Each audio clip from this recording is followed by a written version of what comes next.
Assalamu alaikum students. In our previous lecture we have completed the explanation of copywork of chapter number 4. Now today we will start a book work. So on page number 11 पे आपके पास multiple choice questions और true false हैं. So first MCQs is, why does a spark from a firework not hurt very much if it lands on your hand? आतिशबाजी का spark आपको इतना ज़्यादा hurt नहीं करता अगर वो आपके हैंड पर लग जाए. So the correct answer is option number C. The spark has little heat energy. Spark आपको इतना ज़्यादा हर्ट नहीं करता क्योंकि उस स्पार्क में इतनी ज़्यादा हीट एनर्जी नहीं होती. Now second is heat energy is measured in dash. Heat energy को हम किस में मेजर करते हैं? So the correct answer is option number B. Heat energy को हम जूल्स में मेजर करते हैं. Now third is which of these does the kinetic theory not explain. इनमें से कौन सा काइनेटिक थ्योरी को एक्सप्लेन नहीं करता? So the correct answer is option number C. Heat coming from the sun. Sun से जो हीट आ रही है वो काइनेटिक थ्योरी को एक्सप्लेन नहीं करती. Now fourth is what happens when one end of a metal bar is heated. क्या होगा अगर मेटल बार का एक एंड हम हीट करें? So the correct answer is option number B. Molecules at the heated end move faster than at the other end. Metal bar के जिस and को हम हीट कर रहे होंगे उधर के मॉलिक्यूल्स बहुत फास्ट मूव कर रहे होंगे.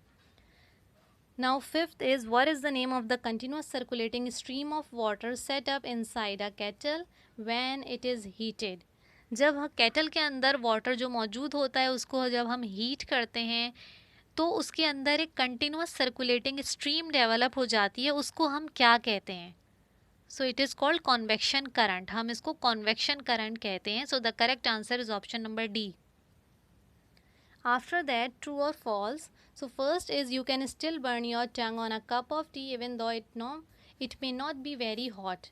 आप अपनी ज़बान एक गरम चाय के कप से जला सकते हैं. मतलब आपकी ज़बान एक चाय के गरम कप से जल सकती है अगरचे वो इतने ज़्यादा गरम भी ना हो. सो दिस इज़ ट्रू क्योंकि एक हॉट कप ऑफ टी में बहुत ज़्यादा अमाउंट में हीट एनर्जी मौजूद होती है और वो आपकी ज़बान को ईज़िली बर्न कर सकती है. So this is true. Now second is, heat is measured with a thermometer. Heat को हम थर्मोमीटर की मदद से मेजर करते हैं. So this is false because हम टेम्परेचर को थर्मोमीटर की मदद से मेजर करते हैं. Now third is, when water changes state from ice to a liquid the total mass of the water never changes. जब वाटर अपनी स्टेट चेंज करता है, आइस से लिक्विड में कन्वर्ट होता है, तो उसका टोटल मास चेंज नहीं होता वाटर का. So this is true. Total mass change नहीं होता. Now fourth is, a short metal spoon is better for stirring hot soup than a long metal spoon. एक छोटा मेटल स्पून बेहतर होता है एज़ कम्पेयर टू एक लंबे मेटल स्पून के मुकाबले में किसी हॉट सूप को हिलाने के लिए. So this is false. Now fifth is, heat can only be carried by convection in liquid and gases. Heat liquid और गैसेज में by the process of convection transfer होती है. So this is true.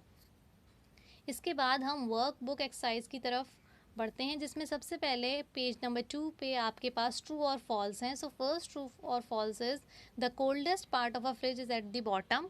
Fridge का सबसे coldest part bottom में होता है. So this is true. Now second is, radiated heat always travels downward. Heat जो कि रेडिएशन की फॉर्म में होती है हमेशा डाउनवर्ड नीचे की तरफ मूव करती है. So this is false because radiated heat हर डायरेक्शन में मूव करती है. Now third is, in hot sunny climates houses are often painted white to keep them warm inside. गर्म मुल्कों में जहाँ पे गर्मी बहुत ज़्यादा होती है वहाँ पे घरों को वाइट पेंट किया जाता है ताकि वो गर्म अंदर से गर्म रह सकें. So this is false. White paint इसलिए किया जाता है ताकि वो अंदर से ठंडे हों. Now fourth is, insulation works by trapping air in the spaces between the material. Insulation इस तरीके से काम करता है कि मटेरियल के दरमियान जो स्पेसेस प्रेजेंट होती हैं उसमें एयर को ट्रैप कर लेता है. So this is true. Now fifth is, a vacuum flask can keep liquids at a constant temperature for several hours. Vacuum flask liquid को कांस्टेंट टेम्परेचर पे रखता है, मतलब टेम्परेचर फिक्स रखता है कई दिनों तक. So this is false. कई दिनों तक नहीं, कई घंटों तक वो कांस्टेंट रख सकता है टेम्परेचर को. After that choose the correct option. So first is, which of these surfaces is best at radiating heat.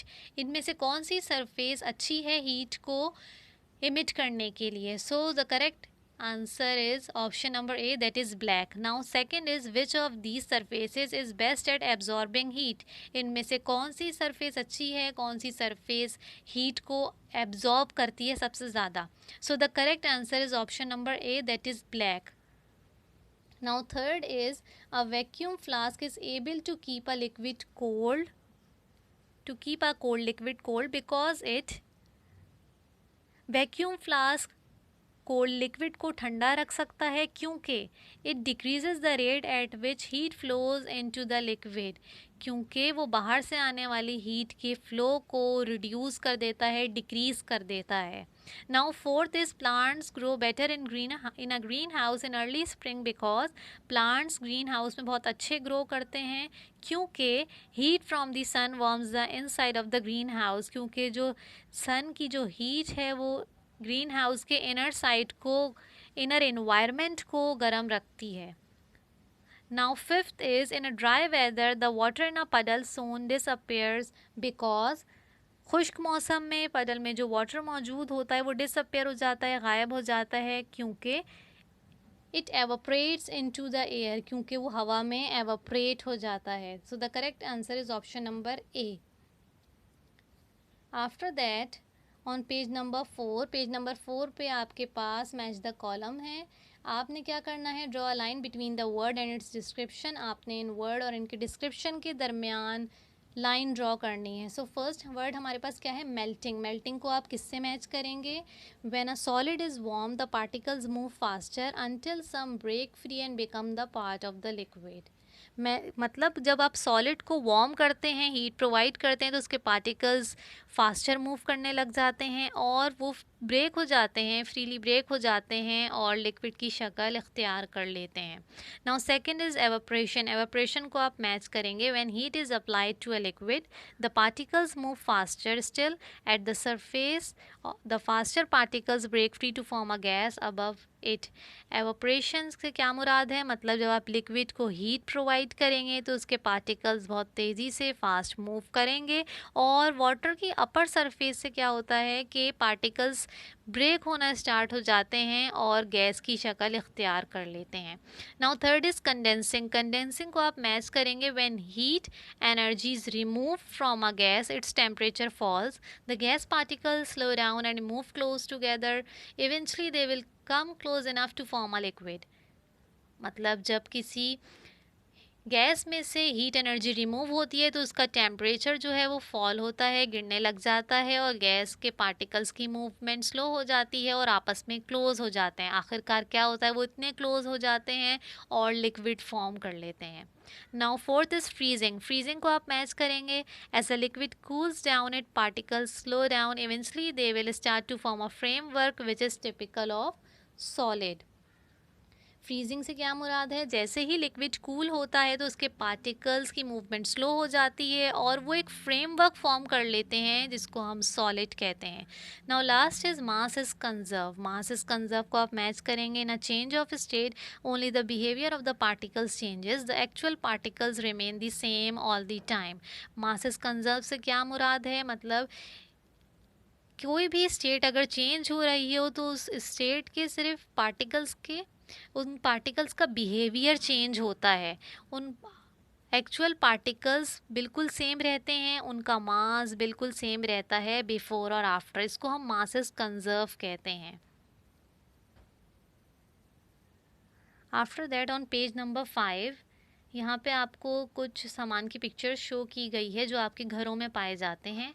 अब इन हर सामान का जो है हीट फ्लो के साथ कोई ना कोई रिलेशन है, कोई ना कोई ताल्लुक है.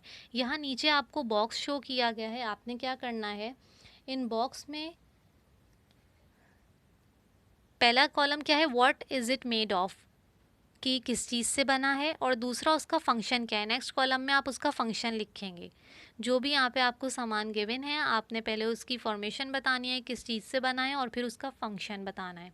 सो फर्स्ट क्या है हमारे पास, टेबल मैट. टेबल मैट किससे बना है, टेबल मैट बना है कॉर्क से. अब कॉर्क से क्यों बनाया जाता है, to stop heat flow on the table, ताकि टेबल तक हीट ना जा सके, हीट को वो रोक सके, इस वजह से टेबल मैट कॉर्क का बना होता है. Second is frying pan. Frying pan बना होता है स्टील का। अब स्टील क्या करता है, basically allow heat to get from burner to frying pan. Heat को अलाउ करता है, हीट को ट्रांसफ़र करता है बर्नर से फ्राइंग पैन की तरफ। इसके बाद थर्ड हमारे पास है handle of kitchen Turner. Kitchen Turner का हैंडल किससे बना होता है, वुड से बना होता है। वुड से क्यों बना होता है, stops heat to reach the hand, ताकि हीट जो है आपके हाथों तक ना पहुंच सके। इसके बाद है बेस ऑफ आयरन। आयरन की बेस किससे बनी होती है, एल्यूमिनियम से। एल्यूमिनियम बेसिकली क्या करता है, इलेक्ट्रिसिटी को अलाउ करता है ताकि वो आयरन को हीट अप करे, गर्म कर दे। इसके बाद हमारे पास है ब्लैंकेट। ब्लैंकेट किससे बना होता है, वूल से। ये बेसिकली क्या करता है, ब्लैंकेट हमें गर्म रखता है, हमें वार्म करके रखता है। इसके बाद लास्ट है hot water cylinder. Hot water cylinder basically copper से बना होता है और ये क्या करता है, allows heat to get from burner to water and boiler. ये बेसिकली हीट को बर्नर से वाटर में ट्रांसफ़र करता है, जो वाटर जो बॉयलर के अंदर मौजूद होता है। इसके बाद आपको यहाँ नीचे दो कॉलम्स दिख रहे हैं, जिसमें एक हेडिंग है कंडक्टर्स की और दूसरी इंसुलेटर्स की। यहाँ पे आपने 3 कंडक्टर्स के और 3 इंसुलेटर्स के नाम लिखने हैं। कंडक्टर्स वो जो हीट को ट्रांसफ़र करते हैं ईज़िली, जबकि इंसुलेटर्स ऐसे मटेरियल जो कि हीट को ट्रांसफ़र नहीं करते। तो 3 कंडक्टर्स में आप किसकी एग्जाम्पल लिखेंगे, steel, copper and aluminium are conductors, where as wood, glass and plastic are insulators. After that last exercise is on page number 11। यहाँ पे आपने क्या करना है, use these words to fill the gaps in this passage. यहाँ पे आपको words दिए गए हैं, आपने इन वर्ड्स को पैसेज में यूज़ करना है। पैसेज क्या है, temperature and heat are not the same thing. Temperature और हीट सेम थिंग नहीं है, एक जैसी चीज़ें नहीं हैं, दोनों अलग टर्म्स हैं। Temperature is a measure of how dash और dash something is. Temperature basically क्या है, एक मेजर है कि कोई भी चीज़ कितनी डैश और डैश है, मतलब कितनी हॉट और कोल्ड है। It is measured in dash Celsius. और किस में मेजर किया जाता है, डिग्री सेल्सियस में, यूजिंग अ डैश। किसको इस्तेमाल करते हुए, यूजिंग अ थर्मोमीटर, थर्मोमीटर को इस्तेमाल करते हुए। इसके बाद है heat is the transfer of dash from a dash temperature to a dash temperature object. Heat basically क्या है, ट्रांसफ़र है एनर्जी का हाई टेम्परेचर ऑब्जेक्ट से लो टेम्परेचर ऑब्जेक्ट की तरफ। And it is measured in dash. ये किस में मेजर होता है, मेजर करते हैं इसको हम जूल्स में। So these are the book exercises.